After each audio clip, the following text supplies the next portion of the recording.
Victor, it appears that most of the polls have Trump convincingly ahead of Biden as preferred president. That may well narrow in the lead up to the election, and it may very well be influenced by the never-ending lawfare. But in your view, as we sit here now, some months out, with this election that is so critical for America and the rest of the world, what are you thinking will decide this election? Will it basically come out down to who can get their hardcore supporters out? And what role might RFK, Mr. Kennedy, play in it all? Yeah.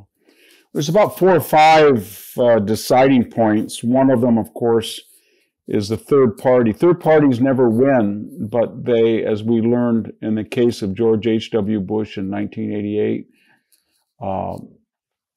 1992, and then of course he ran. Ross Perot ran again in '96, and he may have affected that second election. Bill Clinton won 2 terms without winning 50% of the vote. So this time we've got Jill Stein, who could get 1 or 2%, Cornel West, who could get 1 or 2%, and RFK Jr., who could get maybe 9 to 15%. And the problem the Biden administration has is that all of those people are identified with the left. RFK is more so than he was earlier.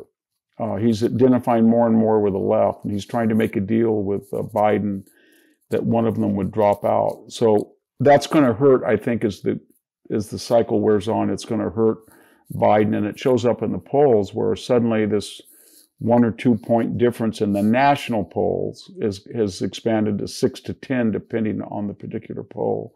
And then in the key swing states that will determine the Electoral College, Trump is usually ahead in all of them, and maybe even in Pennsylvania.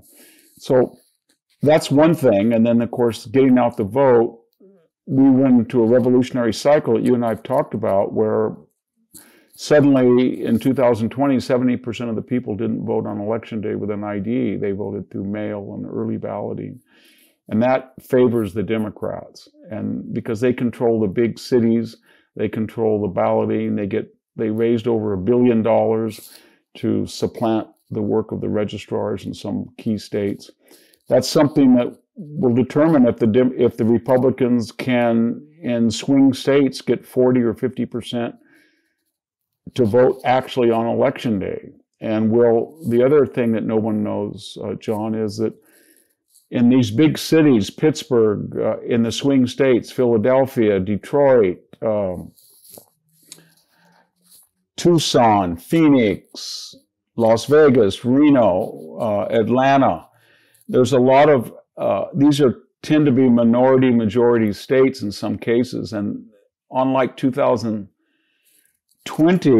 there's now polls that show 25% of the African-American vote, as much as 50% of the so-called Hispanic vote might go Trump. And those are precisely the people who are in those big cities in positions of voter responsibility as far as the balloting goes. And so you might have a lot of eyes and ears that you didn't have in 2020 that are invested more to make sure that Donald Trump has a transparent balloting count than you did in 2020. The other big thing is the known unknowns is these riots, unlike the 2020 that went on for 4 months. You don't hear Kamala Harris this time around saying these riots are not going to stop, these demonstrations are not going to stop, they shouldn't stop, they're going to go all the election, because unlike 2020, the end party is not antithetical to the protesters. So Donald Trump was trying to stop them, and he said, these are left-wing protests, and the left came back to him, as Joe Biden famously remarked, and said, you're the president is responsible no matter what. Well, now it's very different that the end party, the protesters are on their side. So there's nobody saying there's a bunch of right-wing people that Biden can't control. They're saying, these are your people. These are the people you empathize with, unlike 2020 when they were protesting against Trump, and now it's your responsibility.